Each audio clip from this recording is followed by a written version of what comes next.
విమలమచలం సర్వతి శక్తిభూతం భావాతీతం త్రిగుణరహితం సద్గురుంతం నమామి. సద్గురుంతం నమామి. శ్రీ సద్గురుభ్యో నమః. ఆ, ఎంతవరకు అయింది మనకు ఇప్పుడు ఇంతవరకు? సద్గురుభ్యో నమః. పోయిన వారంలో ఆదివారం చెప్పిన శ్లోకాన్ని ఒకసారి చదవండి.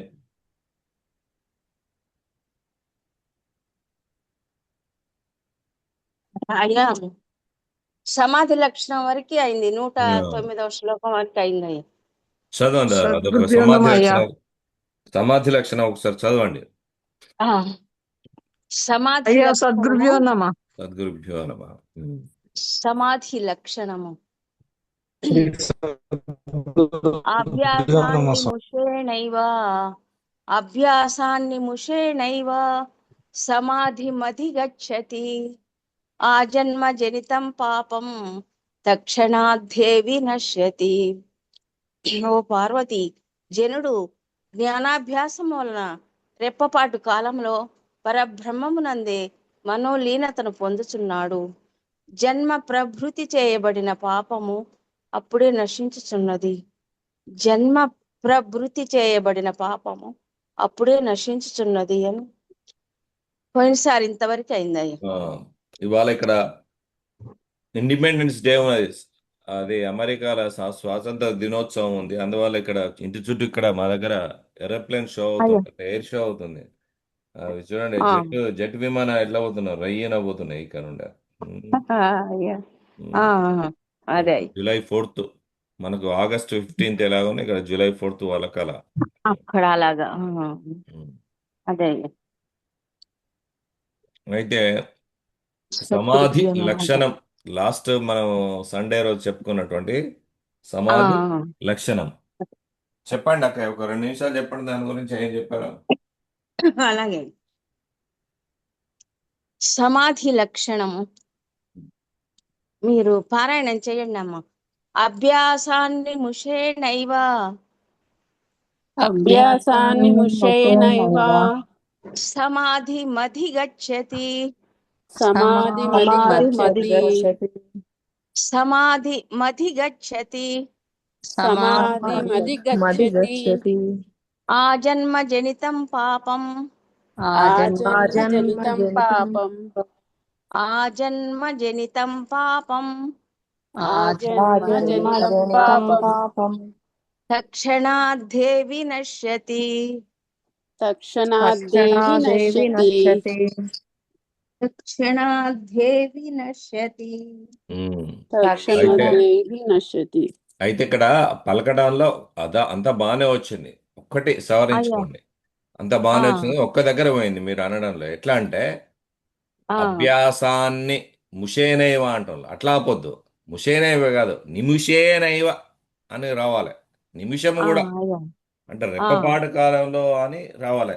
అంటే దాన్ని ఎట్లా పలకాలంటే అభ్యాసాన్ని ముషేనైవ అని అనకుండా అభ్యాసాన్నిముషేనైవ, నిముషేనైవ అని వినబడాలి అలా.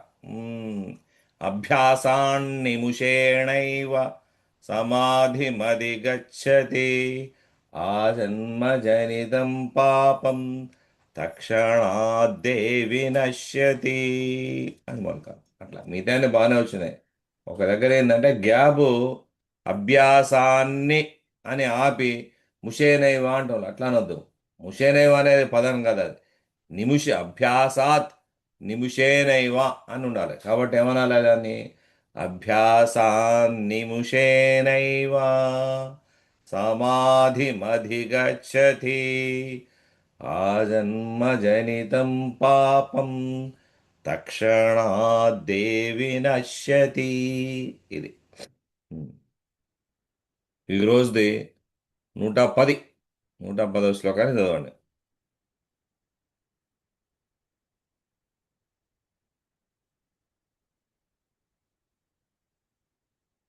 అంటారా మరొకసారి దేని 109వ దాన్ని?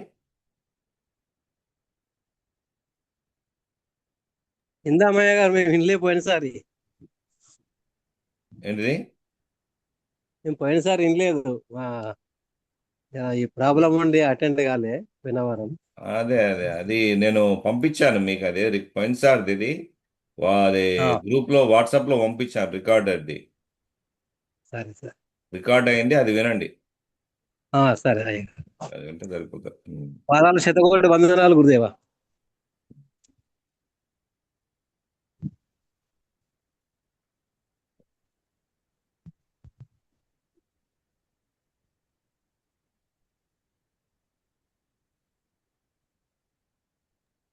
స్థిర లక్షణము 110 చదవమన్నారా అయ్యా?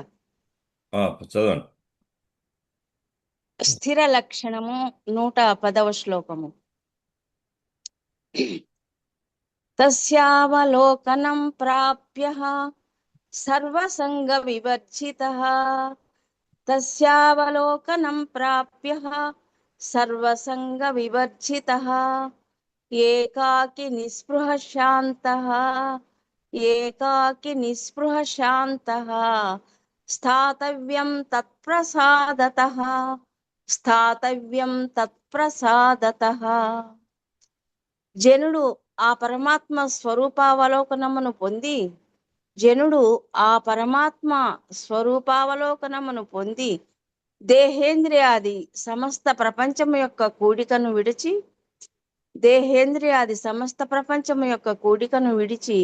ఏకాకియును నిస్పృహుండును శాంతుండునై ఆ పరమాత్మానుగ్రహము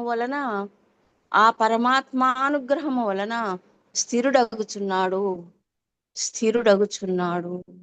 అయిందయ్య. స్థిర లక్షణం ఇక. ఇప్పుడు సమాధి స్థితి కలిగింది. సమాధి అంటే ఏందో తెలిసింది మీకు ఇప్పుడు. అక్కడ ఇక స్థిర లక్షణం, స్థిరంగా ఉండే లక్షణంగా ఊగిసలాట ఉండకూడదు, సంశయాలు ఉండకూడదు.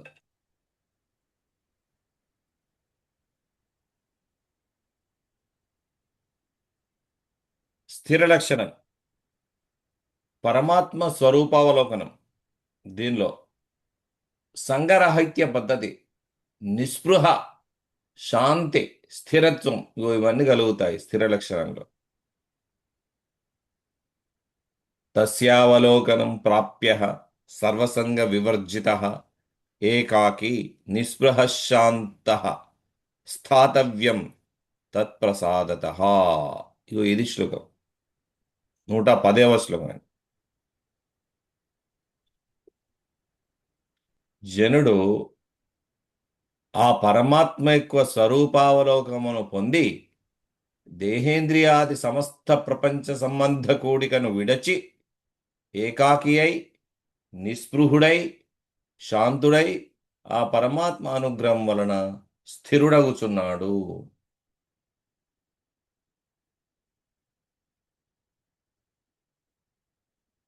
స్వరూప అచలయుగ దృష్టిలో పరమాత్మ స్వరూపావలోకనము కలిగిన సాధకుడు, పరమాత్మ స్వరూప అవలోకనము కలిగిన సాధకుడు దేహం, ఇంద్రియాలు, మనస్సు, సంబంధాలు, మమకారం, కర్తృత్వం, భోగాసక్తి, లోకాధారత వీటితో కూడిన సంగమును విడిచిపెడతాడు.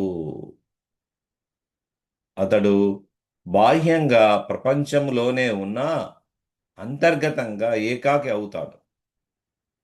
కోరికల బిగుతు తగ్గి నిస్పృహుడవుతాడు. మనోవిక్షేపం తగ్గి శాంతుడవుతాడు. ఈ స్థిరత్వం అతని స్వీయ శక్తి ఫలితం మాత్రమే కాదు, అది పరమాత్మ ప్రసాదం చేత పాకిన అంతర్గత స్థితి. అచలయుగ సిద్ధాంత దృష్టిలో ఈ శ్లోకం మహత్తరమైన సాధక స్థితిని తెలుపుతుంది. అయితే ఇది అంతిమ అచల పరిపూర్ణ స్థితి కాదు. ఎందుకంటే పరమాత్మ స్వరూపాన్ని అవలోకించినవాడు, సంఘాన్ని విడచినవాడు, ఏకాగిగా నిలచినవాడు, నిస్పృహుడు అనిపించినవాడు, శాంతుడు అనుభవించినవాడు, శాంతమును అనుభవించినవాడు, స్థిరుడైనవాడు ఈ నేను అనే సూక్ష్మ గ్రంథి ఇంకా పరిశీలించబడాలి.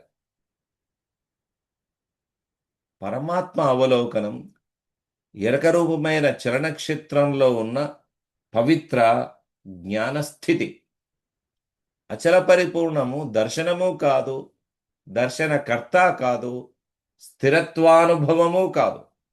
స్థిరుడనే భావము కూలిన చోట అచల దిశ ప్రారంభమవుతుంది. పదవిభాగం తస్య, ఆ పరమాత్మ యొక్క ఆ తత్వమునకు సంబంధించిన అవలోకనం, దర్శనం, స్వరూపావలోకనం, అంతర్ముఖ దర్శనం అనేటువంటి అర్థాలు ఇవన్నీ. ప్రాప్య, పొందిన తరువాత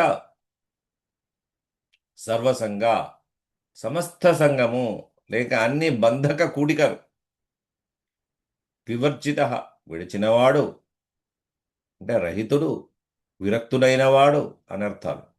ఏకాకి, ఒంటరి అయి అంటే అంతరంగ ఆధారరహితుడై, నిస్పృహ, కోరిక లేనివాడు అంటే ఆశరహితుడు, స్పృహారాహిత్యుడు కాదు,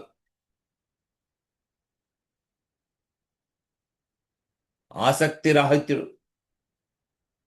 శాంత, శాంతుడై అంటే మనోవిక్షేపరహితుడై, స్థాతవ్యం, నిలవవలెను, స్థిరముగా ఉండవలెను. తత్ప్రసాదత, ఆ పరమాత్మ అనుగ్రహము చేత, ఆ కృప చేత అని ఈ పదానికి అర్థము. ప్రాతిపదార్థం, ఆ పరమాత్మ స్వరూపావలోకమును పొంది సమస్త సంగములను విడచి ఏకాకి అయి, నిస్పృహుడై, శాంతుడై ఆ పరమాత్మ ప్రసాదము చేత స్థిరముగా నిలువవలెను. ఇది ప్రాతిపదార్థం.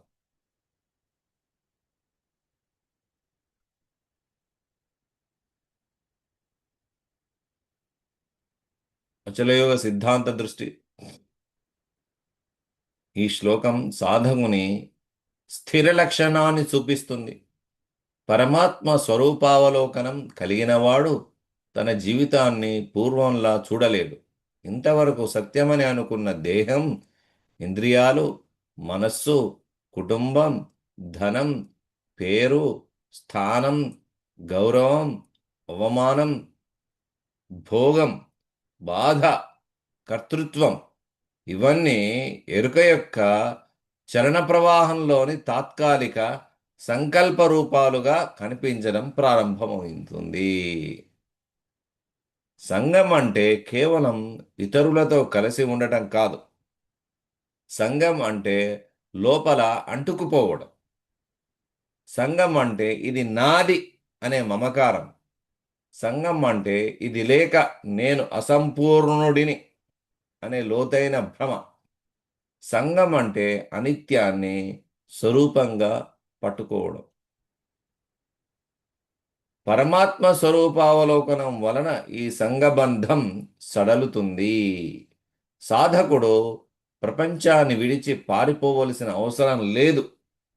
కానీ ప్రపంచాన్ని తన స్వరూపంగా పట్టుకోవడం ఆగాలి.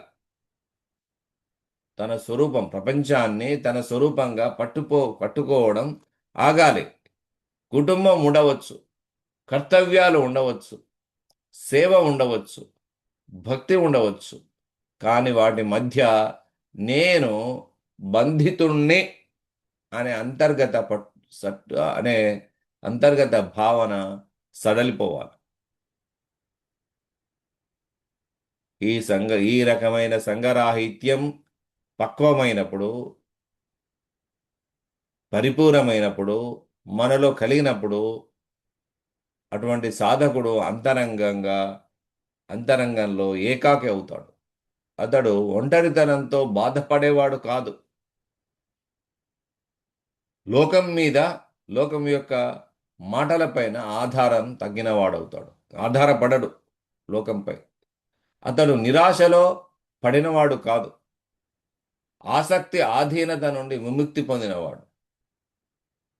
అతడు భావరహితుడు కాదు, కానీ భావాల చేత లాగబడని వాడు. అతడు శాంతుడు. ఈ విధంగా పద్ధతి కలుగుతుంది. అయితే అచలయోగ సిద్ధాంతం ఇక్కడే ఆగదు, ఇంకా సూక్ష్మమైన ప్రశ్న వేస్తుంది. అసలు పరమాత్మను అవలోకించిన వాడు ఎవరు? సంఘాన్ని విడిచిన వాడు ఎవరు? ఏకాకిగా నిలచిన భావం ఎవరిది? నిస్పృహుడు అనిపించిన వాడు ఎవరు? శాంతిని అనుభవించిన వాడు ఎవరు? స్థిరత్వం పొందినవాడు ఎవరు? అసలు ఎవడు వాడు? ఎక్కడున్నాడు?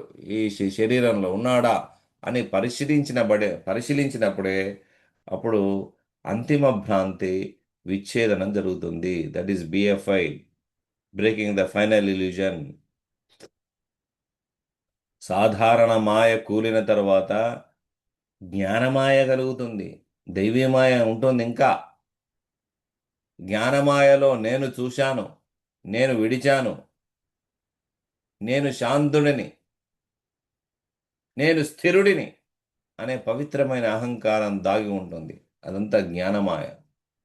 ఈ శ్లోకం ఎరుక యొక్క చలన సాధనలో మహోన్నతమైన స్థిరత్వాన్ని చూపుతుంది. కానీ అచల పరిపూర్ణ దృష్టిలో స్థిరత్వం కూడా ఒక స్థితి. స్థితి ఉన్న చోట స్థితివంతుడు ఉంటాడు. స్థితివంతుడు ఉన్న చోట సూక్ష్మ గ్రంథి మిగిలే ఉంటుంది. ఆ గ్రంథి కూడా కూలినప్పుడు మాత్రమే అచల బోధ యొక్క ఆఖరి దయ వ్యక్తం అవుతుంది. అది ఆఖరి స్థితి. లైన్ బై లైన్ మొదటి పాదం, తస్యావలోకనం ప్రాప్య, ఆ పరమాత్మ స్వరూపావలోకమును పొంది అని అంటుంది ఈ వాక్యం. ఇది సాధారణ భావోద్వేగ అనుభవం కాదు, ఇది అంతర్ముఖ దర్శనం. వినడం ఒకటి, నమ్మడం ఒకటి, తాత్వికంగా గ్రహించడం ఒకటి. కానీ అవలోకనం అనగా లోపల ఒక స్పష్టత పుట్టడం.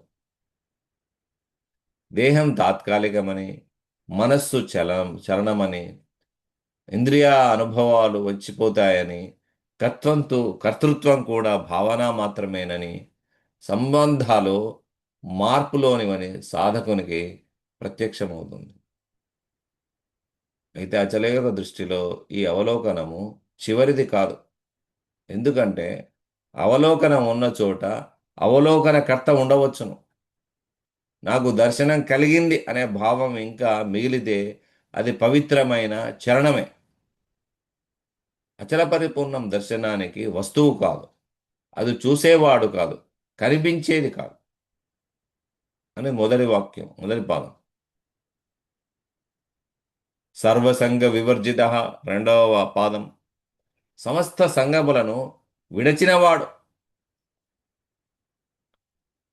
సంగరాహిత్యం అంటే ప్రపంచద్వేషం కాదు. దేహం, ఇంద్రియం, మనస్సు, కుటుంబం, ధనం, పేరు, స్థానం, జ్ఞానం, భక్తి, వీటిపై ఆధారపడే అంతర్గత బిగుతు, పట్టుదల తగ్గిపోవడం. సంబంధం ఉండవచ్చు, కానీ మమకార బంధం ఉండకూడదు. కర్తవ్యం ఉండవచ్చు, కానీ కర్తృత్వ గర్వం ఉండకూడదు. ప్రేమ ఉండవచ్చు, కానీ స్వాధీనత ఉండకూడదు.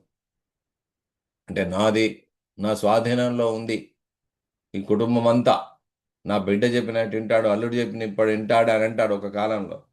కొన్ని రోజుల తర్వాత వాళ్ళు వినరు. ఏదో నువ్వు ఇచ్చినన్ని రోజులు ఏదో ప్రేమ ఉండి వినట్టుంటారు, తర్వాత వినరు. వినకపోరకు ఏమైంది? విషాదంగా వస్తుంది. ఏకాకి నిస్పృహ శాంత మూడవ పాదం. ఏకాకి, ఏకాకి అంటే బయట ఒంటరిగా ఉన్నవాడు కాదు, అంతరంగా ఆధారరహితుడైన వాడు. ఆధారపడి ఉండడు దానిపై. జనం మధ్యలో ఉన్న అతడు లోపల బంధింపబడడు. అడవిలో ఉన్న మనసులో వేల సంబంధాలతో ఉంటే అతడు నిజమైన ఏకాకి కాదు. అడవిలో కూర్చుంటాడు కానీ ఇల్లు వదిలిపెట్టిపోయి బంధువులను ఫ్యామిలీని వదిలిపెట్టి అడవిలో కూర్చుంటాడు.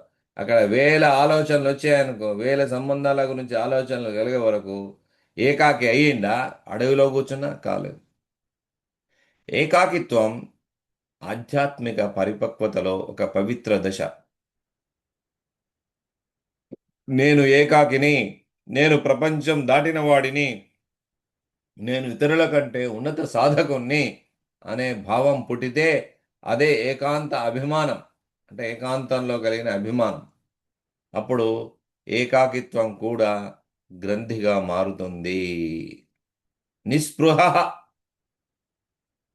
నిస్పృహుడై, నిస్పృహ అంటే నిరాశ కాదు, కోరికల బిగుతు కరిగిపోవడం. అంటే కోరిక ఉంటుంది, అదే కావాలి అని పట్టుకొని కూర్చోడం. అంటే వాళ్ళు వచ్చి ఏమైనా నీకు కోడి కూర ఉండమంటే చెప్తే కదా, నేను ఆఫీసులో ఉన్నప్పుడు ఇంటి దగ్గర కోడి కూర ఉండలేదు, నువ్వు బిర్యానీ చేయలేదు అని భార్యను కొడుతూ ఉంటాడు. అట్లా కోరికల బిగుతూ ఉండదు, ఇక కొట్టడిగా వాడు చేయదు, వచ్చింది చెప్పినా కూడా చేయలేదు అనుకో. ఏమైందంటే మసాలా లేదండి, ప్యాకెట్ లేదు, ఇప్పుడు మార్కెట్ ఎవడు పోవాలి, పప్పు మామూలుగా పప్పు చారు చేసినా అని అంటుంది. అంటే ఏమవుతుంది, అయిపోయింది. అంటే కోడి కూర లేదు, పప్పు చారు వచ్చింది, అయినా కోరికల బిగుతూ కరిగిపోవడం. సరైతే ఏం కాదు, ఏదైతే తినడానికి అని తింటావు, తిన్నప్పుడు అది కోరికల బిగుతూ కరిగిపోవడం. వస్తువు వచ్చినా అతడు మత్తెక్కడు, వస్తువు వచ్చినా అతడు మత్తెక్కడు. పోయినా కూలిపోడు. ఒకటి అనుకున్నది కలిగిందనుకో, ఆ వస్తువు దొరికిందనుకో మత్తెక్కడు, దొరకలేదనుకో కూలిపోడు. గౌరవం వచ్చినా విస్తరించడు, అవమానం వచ్చినా విచ్ఛిన్నం కాదు. సుఖం వచ్చినా అతడు దాన్ని పట్టుకోడు, దుఃఖం వచ్చినా దానిని తన స్వరూపంగా తీసుకోడు. ఇవి లక్షణాలు. నిస్పృహ అంటే ఇలా ఉండాలి. కానీ అంతిమ విచ్ఛేద దృష్టి ఇక్కడ కూడా ప్రశ్నిస్తుంది. నాకు కోరికలు లేవు అనే గర్వం మిగిలిందా? నేను వైరాగ్యవంతుడిని అనే సూక్ష్మగ్రంథి, సూక్ష్మమైన అహంకారం పుట్టిందా? ఇవన్నీ గ్రంథులే. కోరిక బంధం ఒకటి, కోరిక లేదనే గుర్తింపు మరొకటి. మామూలు మనుషులకు ఉండేది కోరిక బంధం ఒకటి, నేను అన్ని తెలుసుకున్నాను, నేను విడిచాను, నాకు ఏ కోరిక లేదు అనడం కూడా గుర్తింపు మరొకటి. రెండు పరిశీలించబడాలి.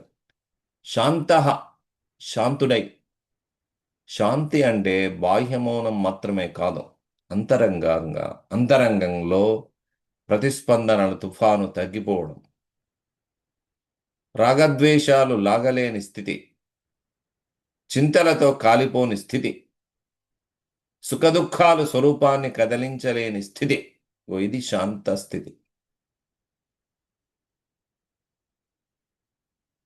అయితే అచలయోగం చెబుతుంది, శాంతి పవిత్రమైన అది స్థితి నాయన. శాంతిని తెలిసినవాడు ఇంకా ఉన్నాడా? శాంతిని పొందినవాడు ఇంకా ఉన్నాడా? నేను శాంతుడిని అనే భావం ఉన్నదా? శాంతి మీద ఆధారపడిన గుర్తింపు ఉన్నదా? శాంతి చలనంలో మహోన్నతమైనదే. ఎరుక చలనంలో శాంతం అనేది, అబ్బా అతను ఎంత శాంతస్వరూపుడయా అని పొడుగుతుంటారు సమాజంలో. అది మహోన్నతమైనదే ఎరుకలో. కానీ అచలము శాంతి అశాంతి అనే ద్వంద్వానికి అతీతము. కానీ అచలము శాంతి అశాంతి అనే ద్వంద్వానికి అతీతం. 4వ పాదం, స్థాతవ్యం తత్ప్రసాదత. ఆ పరమాత్మ ప్రసాదం చేత స్థిరముగా నిలవవలెను. స్థిరత్వం కేవలం వ్యక్తిగత శ్రమ ఫలితం కాదు. సాధకుడు అభ్యాసం చేయాలి, విచారణ చేయాలి, సంఘాన్ని తగ్గించాలి, కోరికల బిగుతును కరిగించాలి.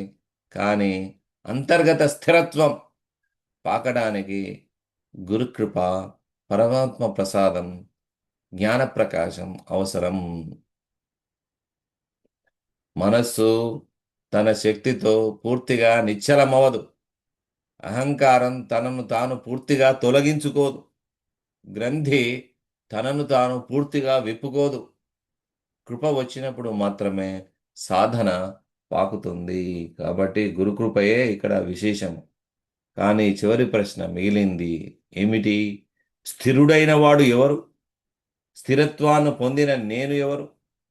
కృప నాకు లభించింది అని తెలిసిన భావం ఎవరిది? ఈ సూక్ష్మతను విచారించినప్పుడు స్థిరత్వాభిమానం కూడా కలుగుతుంది. ఆ స్థిరత్వం, నేను స్థిరుడి అనే భావన కూడా వెళ్ళిపోవాలి.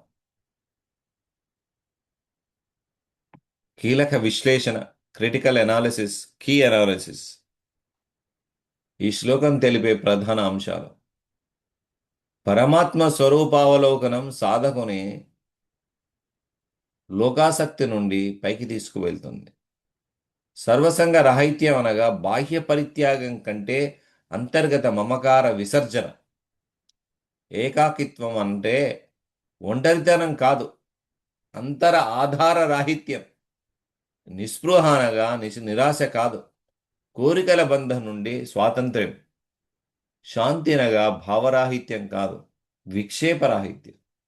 స్థిరత్వం అనగా బలవంతపు నియంత్రణ కాదు, కృపచేత పొందబడిన అంతర్గత నిలకడ. అచలయ సిద్ధాంత దృష్టిలో ఇంకా పరిశీలించవలసిన అంశాలు ఏమిటి? పరమాత్మను అవలోకించిన నేను మిగిలి ఉందా? సంఘాన్ని విడచిన నేను మిగిలి ఉందా? ఏకాకిత్వాన్ని అంటే ఒంటరిత్వాన్ని ఆస్వాదించే నేను మిగిలిందా?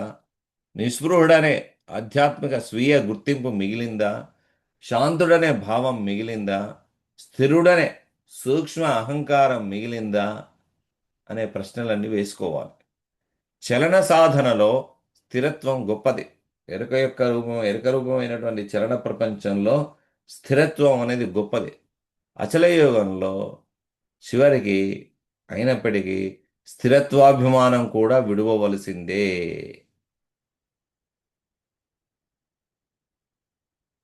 శాస్త్ర సమన్వయం. ఈ శ్లోకం ఉపనిషత్తులు, భగవద్గీత, గురుగీత, యోగ వేదాంత సాంప్రదాయం మరియు అంతిమ భ్రాంతి విచ్ఛేదనం అనే గ్రంథం, నేను రాసినటువంటి 10 భాగాలు, వీటన్నిటితో లోతుగా అనుసంధానమై ఉంది. ఉపనిషత్తులలో స్వరూప దర్శనం వచ్చినవాడు లోకబంధాన్ని దాటుతాడని చెప్పబడింది. ఉపనిషత్తులలో వస్తువులు అలాగే ఉండవచ్చు, కానీ వాటిపై ఉన్న మమకారం కరిగిపోతుంది. ఇది సర్వసంగ వివర్జిత అనే భావంతో స్వారూప్యంలో ఉంది. భగవద్గీతలో 15వ అధ్యాయం 5వ శ్లోకంలో ఉంది.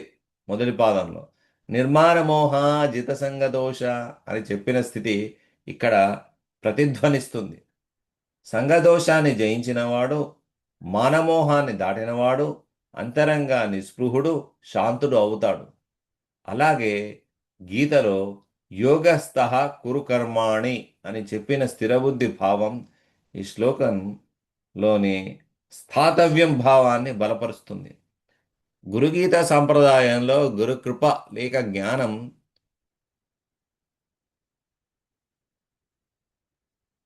ప్రముఖంగా గుర్తించాల్సినటువంటి విషయం.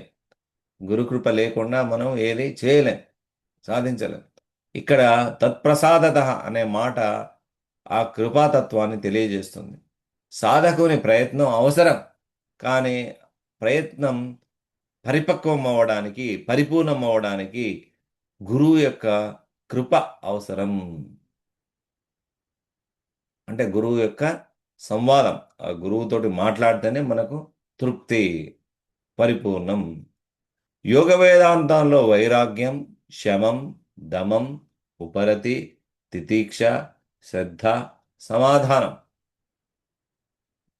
వంటి సాధనలన్నీ ఈ శ్లోకంలోని లక్షణాలలో సంక్షిప్తమై ఉన్నాయి. అంటే వాటిని ఏమంటారు? శుశ్రూషా చతుష్టయము కాదు, దీని ఏమంటారు? సాధనా చతుష్టయం. సాధనా చతుష్టయంలో ఇవి వస్తున్నాయి. సంగరాహిత్యం వైరాగ్యానికి దగ్గర, వైరాగ్యానికి దగ్గరగా ఉండేది సంగరాహిత్యం. నిస్పృహ అనేది ఉపరతికి దగ్గర.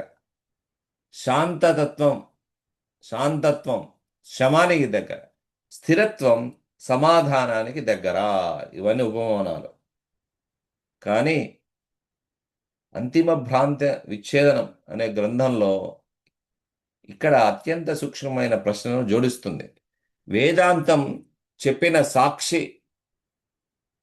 దర్శనం, శాంతి, స్థిరత్వం ఇవన్నీ సాధకుని ఎరుక యొక్క చలనక్షేత్రంలో ఉన్న దశలు కావచ్చు. కానీ అచల పరిపూర్ణం సాక్షి కాదు, దర్శన విషయం కాదు, శాంతస్థితి కాదు, స్థిరబుద్ధి కాదు. ఇవన్నీ కూలిన తరువాత మిగిలే సంబంధరహిత సత్య దిశ. అదే అచలయోగం యొక్క చివరి ముద్ర. అయ్యా, మరి వీటన్నిటిని సాధకుడు ఎలా అన్వయం చేసుకోవాలి? సాధకునికి అన్వయం అంటే practical application for the seeker. Seeker అనేవాడు దీన్ని ప్రాక్టికల్గా అప్లై చేసుకోవాలి లైఫ్లో. ఎలా దీన్ని మన లైఫ్లో ఎలా చూసుకోవాలని కొందరు ప్రశ్నలు అడుగుతారు. అప్పుడు దానికి సమాధానం ఇక్కడ. ఈ శ్లోకం సాధకునికి చాలా ప్రాయోగికమైన మార్గదర్శకం. గృహస్థుడు ప్రపంచాన్ని విడిచిపెట్టవలసిన అవసరం లేదు, కానీ ప్రపంచం తనను లోపల పట్టుకోవడం ఆగాలి. కుటుంబం పట్ల ప్రేమ ఉండాలి, కానీ స్వాధీనత ఉండకూడదు. ధనం సంపాదించాలి, ధనాన్ని సంపాదించాలి, కానీ దానిలో స్వరూపబద్ధతను వెతకకూడదు. అంటే నేను ధనం ఉంటేనే నేను క్షేమంగా ఉంటాను అనుకోకూడదు.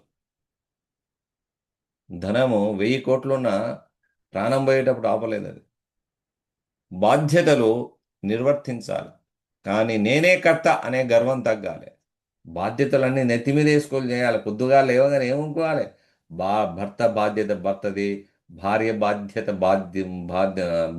భార్యది, కొడుకు బాధ్యత కొడుకుది, కోడలి బాధ్యత కోడలిది, ఆ మనవరాలు ఎవరి బాధ్యత వాళ్ళు నిర్వర్తించాలి. కానీ నేనే కర్త అనే గర్వం తగ్గాలి. ప్రతిరోజు సాధకుడు తనలో ప్రశ్నించుకోవాలి, ఈరోజు నేను ఏమని అనుకుంటున్నాను? ఏ వ్యక్తి లేక వస్తువు, గౌరవం, భావం లేకపోతే నేను అసంపూర్ణుడే అనిపించింది, నాకేం లేకపోతే తక్కువైంది అనిపించింది అని గుర్తు చేసుకో. నేను బాధ్యతను నిర్వర్తించానా లేక మమకారంతో బంధించుకున్నానా అని ప్రశ్నించుకో. నాకు వచ్చిన గౌరవం నన్ను పెంచిందా? నాకు వచ్చిన అవమానం నన్ను కూల్చిందా? కోరిక నన్ను లాగిందా? భయం నన్ను భయపెట్టిందా? శాంతిని కూడా నేను నా ఆధ్యాత్మిక ముద్రగా పట్టుకున్నానా అని ఆలోచించుకోండి. ఈ ప్రశ్నలు వేసుకోవాలి. వేసుకున్నప్పుడు శిష్యుడు గురుబోధ ముందు వినమ్రతతో నిలవాలి. అంటే చాలా వినయంతో నిలవాలి. గురువు చెప్పినటువంటి బోధ ముందు నిలిచి తాను పొందిన అనుభవాలను గొప్పగా ప్రకటించకూడదు.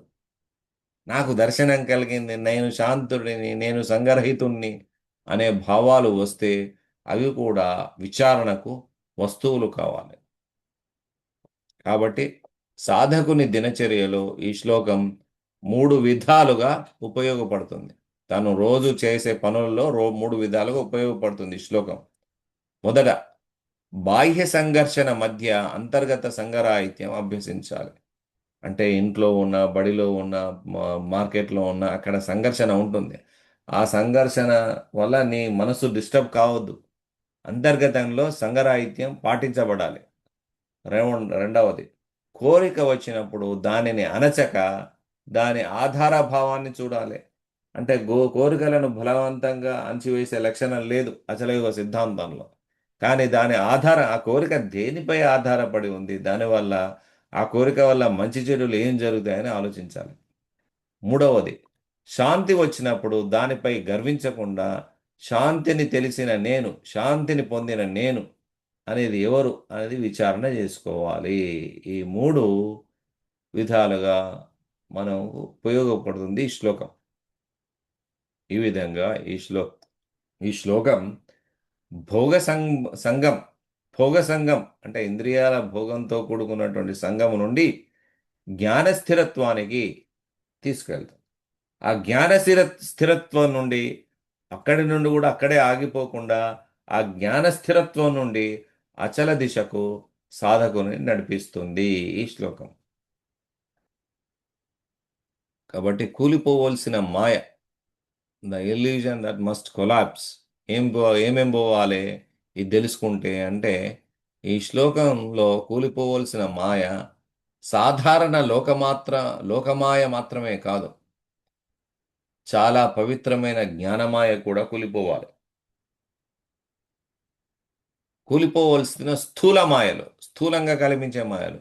నేను దేహమే, ఇది నాది, సంబంధాలే నా భద్రత, ధనమే నా శాంతి, గౌరవమే నా విలువ, సుఖమే నా లక్ష్యం, దుఃఖమే నా స్వరూపం. ఇవన్నీ స్థూల మాయలు, ఇవన్నీ కూలిపోవాలి. కూలిపోవలసిన సూక్ష్మమైన ఆధ్యాత్మిక మాయలు. సూక్ష్మ మాయలు ఉన్నాయి, ఆధ్యాత్మిక మాయలు. నేను పరమాత్మను చూశాను, నేను సర్వసంగాన్ని విడిచాను, నేను ఏకాకిని, ఇప్పుడు నేను నిస్పృహుడిని, నేను శాంతుడిని, నేను స్థిరుడిని, నాకు ప్రత్యేకంగా పరమాత్మ ప్రసాదం లభించింది, నా స్థితి ఇతరుల కంటే ఉన్నతమైనది. ఇవన్నీ పవిత్రంగా కనిపించవచ్చును, కానీ ఇవన్నీ నేను అనే సూక్ష్మ కేంద్రం చుట్టూ తిరిగితే అవి చివరి గ్రంథిగా నిలబెడతాయి. అంతిమ దృష్టిలో కూలిపోవాల్సింది కేవలం భోగాసక్తి కాదు, కూలిపోవాల్సింది జ్ఞానాసక్తి కూడా. కూలిపోవాల్సింది కోరిక మాత్రమే కాదు, కోరిక లేదనే గర్వము కూడా కూలిపోవాల్సిందే. అశాంతి కాదు, శాంతుడనే గుర్తింపు కూలిపోవాల్సిందే. చలనత్వం కాదు, స్థిరుడిని, నన్ను కదిలించలేవరు అనే గర్వం ఉంది కదా, అది కూడా పోవాలి. ఆ స్థిరుడనే భావం కూడా కూలిపోవాలి. స్థిరత్వం వచ్చిన తర్వాత, స్థిరత్వం రావాలి, రావద్దంటలేము, స్థిరత్వం కలిగిన తర్వాత స్థిరుడనే భావం కూడా కూలిపోవాలి. అక్కడే అచలయోగం తన చివరి శస్త్రాన్ని ఉపయోగిస్తుంది. గురుబోధ యొక్క అసలు అర్థం. సద్గురువు ముందుగా శిష్యునికి పరమాత్మ దిశను చూపిస్తాడు. ఆ దిశలో సాధకునికి అవలోకనం కలుగుతుంది. అవలోకనం వలన సంఘం తగ్గుతుంది. సంఘం తగ్గినప్పుడు ఏకాంతం పుట్టుతుంది. ఏకాంతం పరిపక్వమైనప్పుడు నిస్పృహ పుట్టుతుంది. నిస్పృహలో శాంతి పుట్టుతుంది. శాంతిలో స్థిరత్వం పుట్టుతుంది. కానీ సద్గురుడు అక్కడే ఆగడు. అక్కడ అడుగుతాడు సద్గురువు, అయ్యా, అవలోకనం పొందినవాడు ఎవరు? సంఘాన్ని విడిచినవాడు ఎవడు? ఏకాంతాన్ని ఆస్వాదించేది ఎవరు? నిస్పృహను తను లక్షణంగా భావించేది ఎవరు? శాంతిలో నిలిచేది ఎవరు? స్థిరత్వాన్ని పొందిన సాధకుడు ఎవడు? ప్రసాదాన్ని నాకు లభించింది అని తెలిసినవాడు ఎవరు? గురుబోధ యొక్క పరమ కరుణ స్థిరత్వాన్ని ఇవ్వడమే కాదు, స్థిరుడనే భావాన్ని కూల్చడం. మొదట గురువు శిష్యుని యొక్క ఎరుక చలన భ్రాంతి నుండి నిలబెడతాడు. తరువాత నిలిచిన నేను అనే సూక్ష్మ ఆధారాన్ని కూడా విచ్ఛిన్నం చేస్తాడు. స్థిరత్వం చలనరూపమైన మనస్సుకు ఔషధం. స్థిరత్వం చలనరూపమైన మనస్సుకు ఔషధం. అచల బోధ స్థిరత్వాభిమానానికి శస్త్రం. అంటే స్థిరత్వం అనే అభిమానాన్ని ఖండించే శస్త్రం అచల బోధ. గురుకృప మొదట మనస్సును నిలబెడుతుంది. చివరికి నిలిచిన మనస్సుకు యజమాని లేడని తెలుపుతుంది. ఆ యజమాని అంటే కర్త లేడు. ఆ మనసుకు కర్త లేడు అంటే యజమాని లేడు. ఇదే ఈ శ్లోకంలోని అసలు సిసలైన గురుబోధ.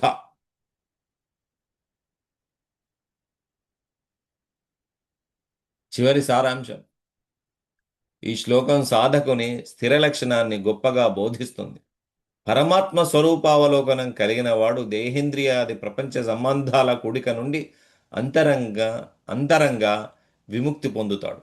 సంఘం తగ్గుతుంది, ఏకాంతం పుట్టుతుంది, కోరికల బిగుతు కరిగి నిస్పృహ పుట్టుతుంది, మనోవిక్షేపణం తగ్గి శాంతి పుడుతుంది.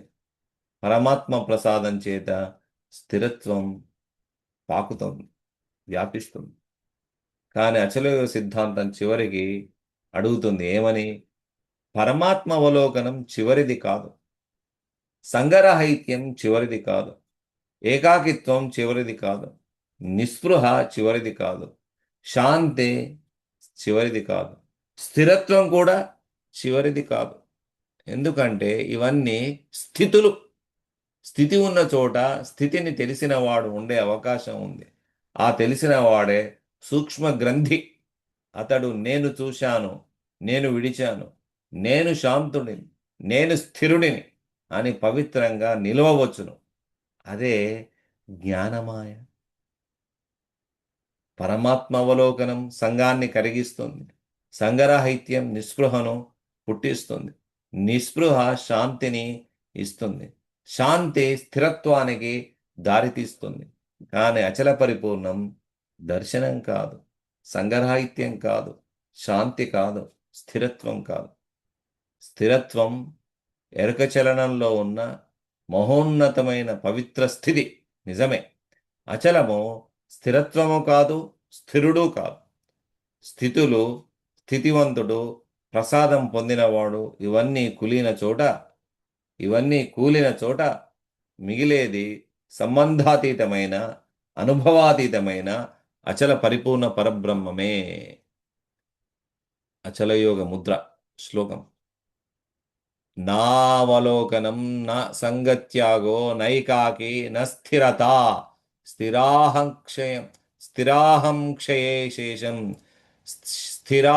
క్షయే శేషం కేవలమచలం.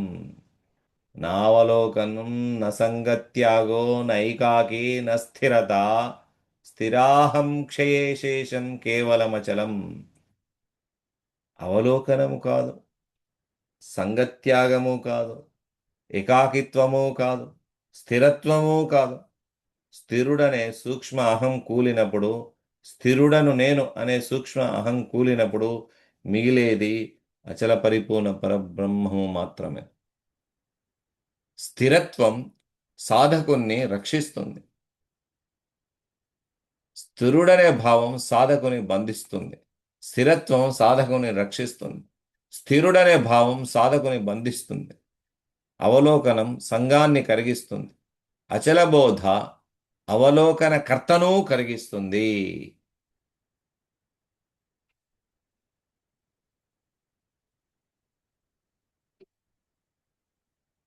ఇది ఈ 110వ శ్లోకానికి చేసినటువంటి వ్యాఖ్యానం. ఇప్పుడు ఏమైనా ప్రశ్నలు ఉంటే అడగండి.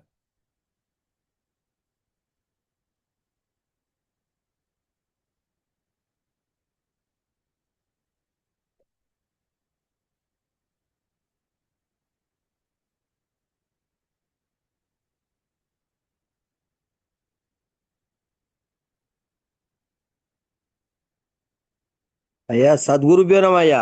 ఉమ్, శ్రీరాముల వెంకటేశ్వర్లు, స్టేషన్ ఘనాపూర్ అయ్యా. ఉమ్.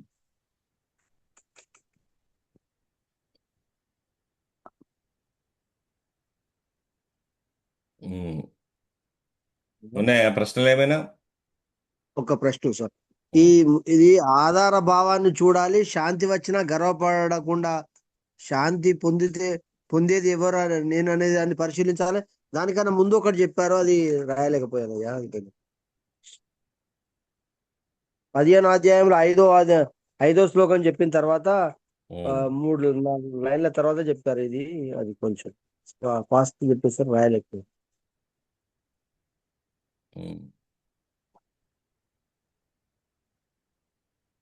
1, 2, 3 చెప్పారు కదా స్వామి. అందులో ఒకటి వినమ్రత ఏదో చెప్పారు. అది నేను రికార్డు సెషన్ మీకు అలా పెడతాలేండి మొన్నట్లాగా. సరే నెక్స్ట్. సరే సార్. దీంట్లో ఏమైనా భగవద్గీత ఇంకా ఏమైనా శ్లోకాలు ఉన్నాయా స్వామి? ఇది ఒక్కటేనా మనకు 15వ అధ్యాయం 5వ శ్లోకమేనా దీనికి భగవద్గీతలో ఎందుకు స్వామి? అది కూడా ఏమైనా ఉంటే చెప్పండి, రాసుకుంటాం శ్లోకాలు. దీని నిర్మాణము జిత సంఘ దోష అని ఇచ్చాను కదా ఒకటి. అవును స్వామి. 15వ అధ్యాయం 5వ శ్లోకం.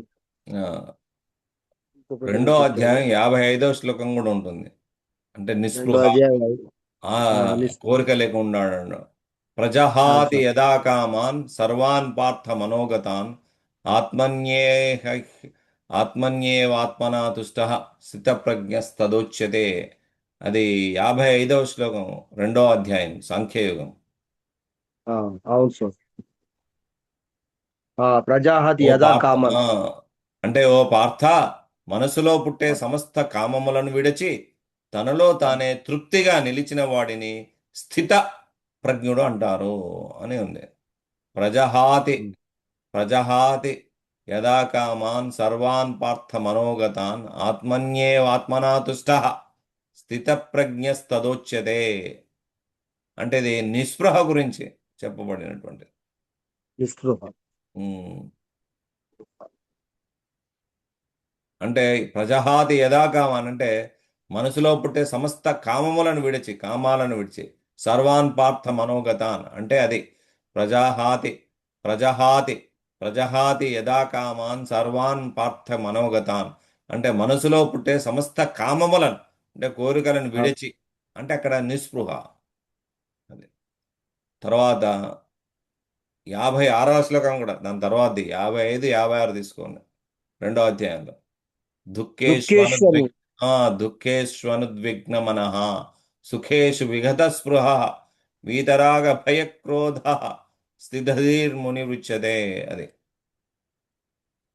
అంటే దుఃఖములలో కలత చెందని వాడు, సుఖాలు కలిగినప్పుడు స్పృహరహితుడు, రాగం భయం క్రోధం దాటినవాడు స్థితధీముని అతడు.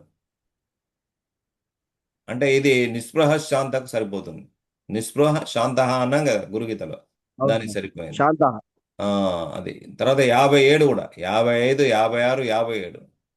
యహ సర్వత్రాభి స్నేహ సర్వత్రానభిస్నేహ యహ సర్వత్రానభిస్నేహ తత్తత్ ప్రాప్య శుభాశుభం నాభినందంది నద్వేష్టి తస్య ప్రజ్ఞ ప్రతిష్ఠిత.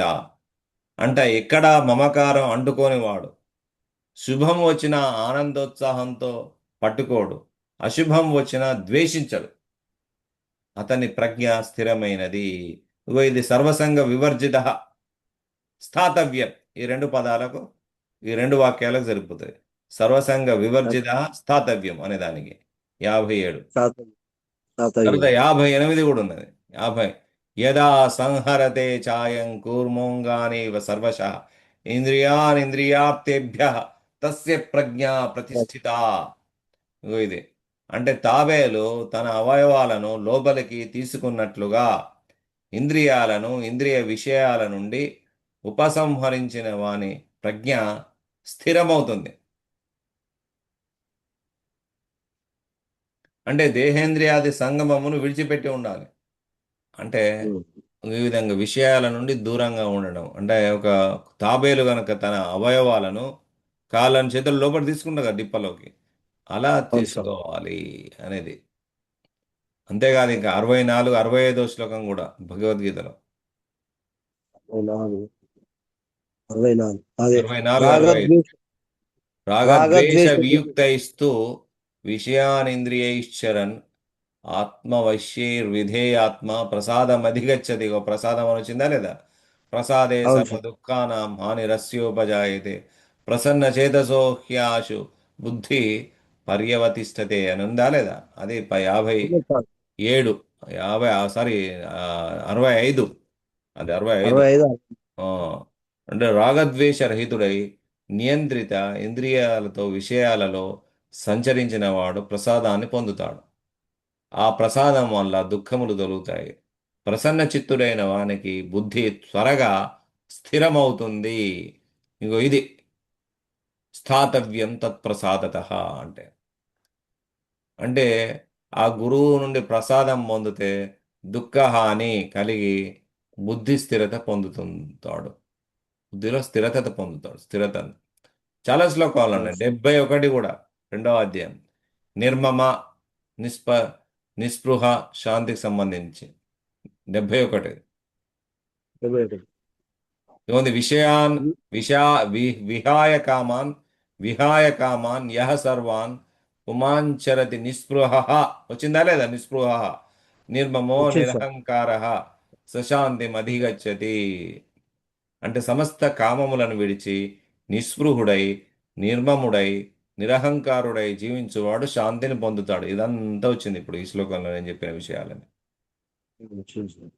చాలా వచ్చినాయి స్వామి ఈ రెండో అధ్యాయంలో. రెండో అధ్యాయంలో ఇదంతా అది అక్కడ స్థితప్రజ్ఞ లక్షణంలో ఇవన్నీ వస్తాయి. తర్వాత మూడో అధ్యాయం 30వ శ్లోకం. మూడో అధ్యాయం 30. మయి సర్వాణి కర్మాణి సన్యస్య అధ్యాత్మచేతస నిరాశిర్ నిర్మమో భూత్వా యుద్ధస్వ విగత జ్వర.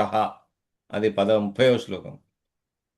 అంటే సమస్త కర్మలను నాలో సమర్పించి నిరాశుడై నిర్మముడై జ్వరరహిత చిత్తంతో నీ కర్తవ్యాన్ని చేయము అని.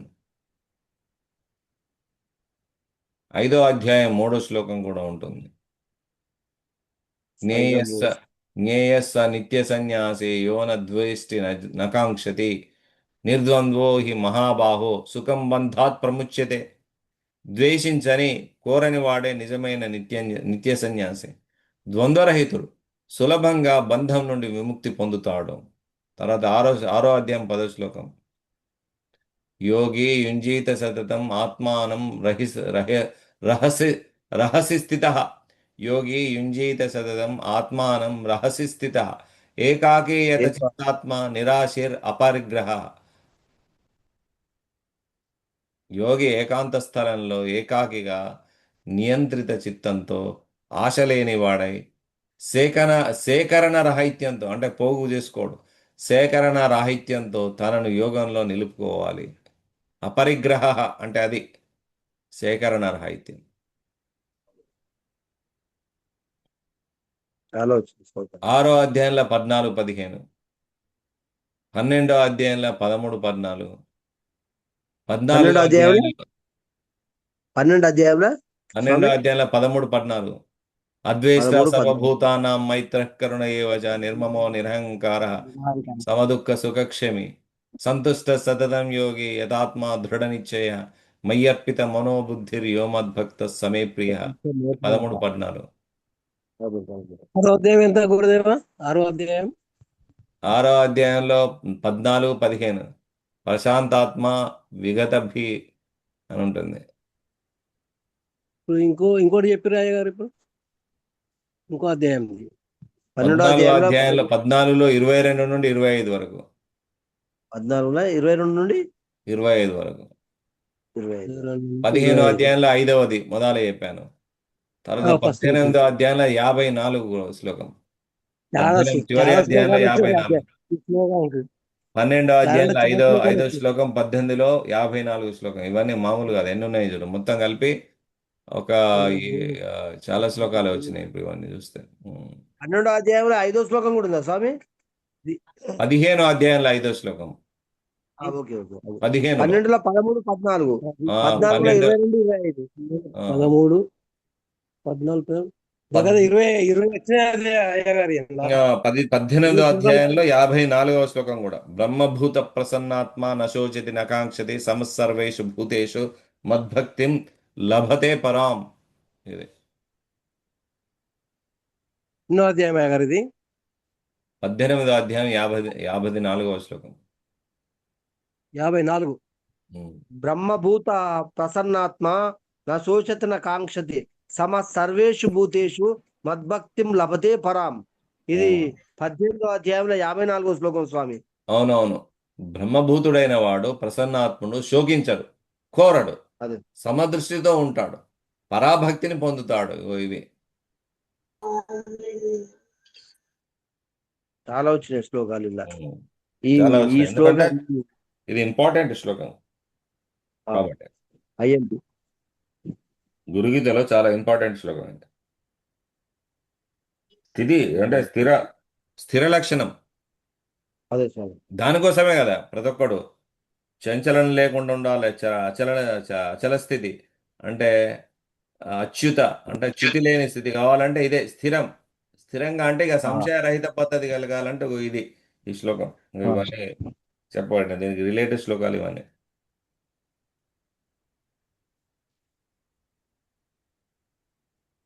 ఈ 12లో కూడా ఇది 13, 14 కదా స్వామి. 12వ అధ్యాయంలో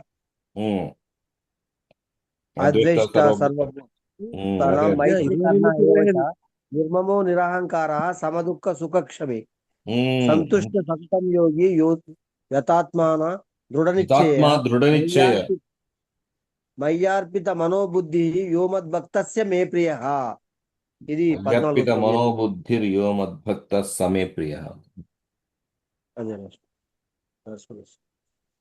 చాలా వచ్చింది, చాలా బాగా వచ్చింది సార్ గారు. చాలా విశేషమైన శ్లోకాలు, చాలా భగవద్గీత శ్లోకాలు వచ్చినాయి ఇలా. 20 వచ్చినాయి మొత్తం.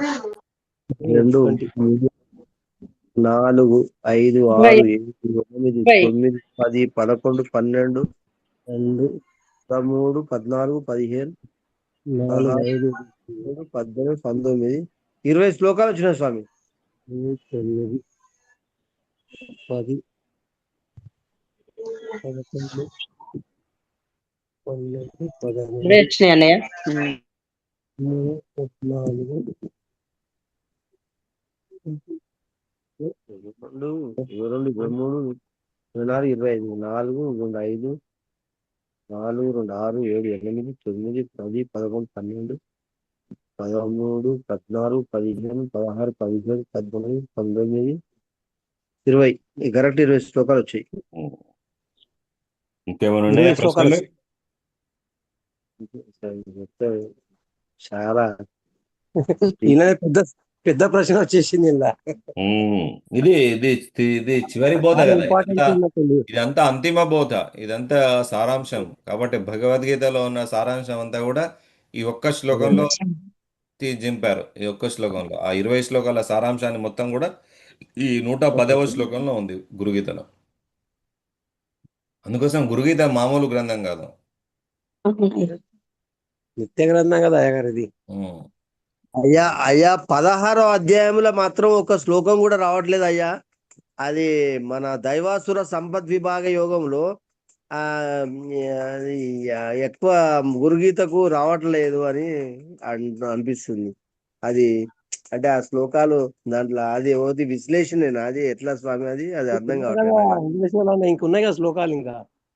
ఆ, మిగతా దాంట్లో 16వ అధ్యాయంలో ఈ అసురు లక్షణాలు అవి ఇవి అంటే అవి అలా అయితే ఒక్కటి కూడా ఇవి ఎక్కువ ఆ, రెండో అలా అధ్యాయంలో కూడా తీసుకోరాదు. 16వ అధ్యాయంలో 1 నుండి 3 వరకు కూడా దీనికి సూట్ అవుతాయి. ఇలా తీసుకోవచ్చా స్వామి? 1 నుండి 3, 16వ అధ్యాయంలో 1 నుండి 16 3 కూడా చాలా ఉంటాయి, కానీ ఓకే. అన్ని ఇంపార్టెంట్ తీసుకోవడం జరుగుతుంది అన్నట్టు దానికి రిలేటెడ్. అదే అదే సో దీనిలో అదే 1, 3, 1, 2, 3 చదువు, దానిలో అవే ఉన్నాయి కదా. అభయం సత్వ సంశుద్ధి జ్ఞాన యోగ వ్యవస్థితి దానం ఆ, దమచ్చ యజ్ఞశ్చ స్వాధ్యాయ ఆర్జవం ఆర్జవం స్తవార్జవం ఉంది కదా. అహింస ఆ, సత్యం అక్రోధస్త్యాగ శాంతి శాంతి పైశునం శాంతిరపైశునం దయా దయా దయాభూ భూతేశ లోలుప్త అవన్నీ. మాధవం శ్రీర చాపలం. తేజ క్షమాధృతి శౌచ మద్రోహో నాదిమానిత భవంతి సంపదం దైవీం అభిజాతస్య భారత. ఇవన్నీ కూడా ఇగో ఓ భారత, దైవీ సంపత్తితో జన్మించిన వారిలో ఇవి కనిపిస్తాయి. భయరాహిత్యం, అంతఃకరణ శుద్ధి, జ్ఞానయోగంలో స్థిరత్వం, దానం, ఇంద్రియ నిగ్రహం, యజ్ఞం, స్వాధ్యాయం, తపస్సు, ఆర్జవం, అహింస, సత్యం, అక్రోధం, త్యాగం, శాంతి, అపవాదరాహిత్యం, భూతదయ, లోభరాహిత్యం, మృదుత్వం, లజ్జ, చంచలత లేకపోవడం, తేజస్సు, క్షమ, ధృతి, శౌచం, అద్రోహం, అతిమాన రాహిత్యం ఇవన్నీ కల్పిస్తాయి.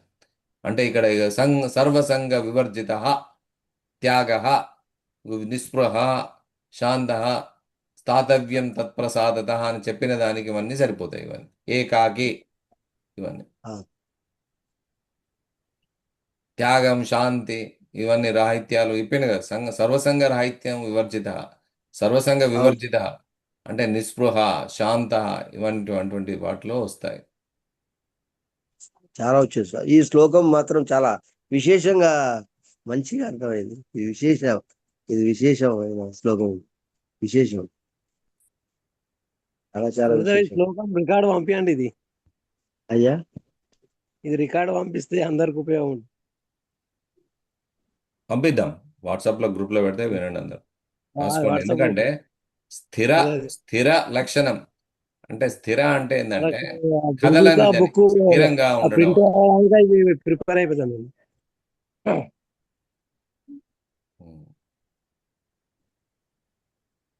ఇంతటితో ఈ రోజు అయ్యా ప్రసంగాన్ని అయ్యా అయ్యా ఆ, అయ్యా ఉమ్. ఎరుక తనకుదా విడిపోదెరుకను విడిపించలేరు ఎవ్వరు ధాత్రిన్ గురుడొకడు దప్ప గురునకు పరిచర్యనర్చి బోధ పద్ధతి వినినన్ తిరిగి రాని పద్ధతి గనినన్నని ఆ భావం నాకు తట్టిందయ్యా. జై అదే సద్గురు బ్రహ్మ మహారాజుకి జై. ఇక్కడ గురుకృపే విశేషమైన గురుకృపే కావాలి అని తోచిందయ్యా. జై రోజు మన సద్గురు గురుకృప కావాలనే కోరుతాం కదా. అవును. ఏది ఉన్నా గురుకృప కొడితేనే మనకు ఏది గురుకృప కొట్టాలో మన తర్వాత గురుకృప అంటే మనకు అన్ని గురుకృప కలుగుతాయి మనం. అవును. జై సద్గురు ప్రభు మహారాజుకి జై. సద్గురు సాబ్ మహారాజ్ కి జై.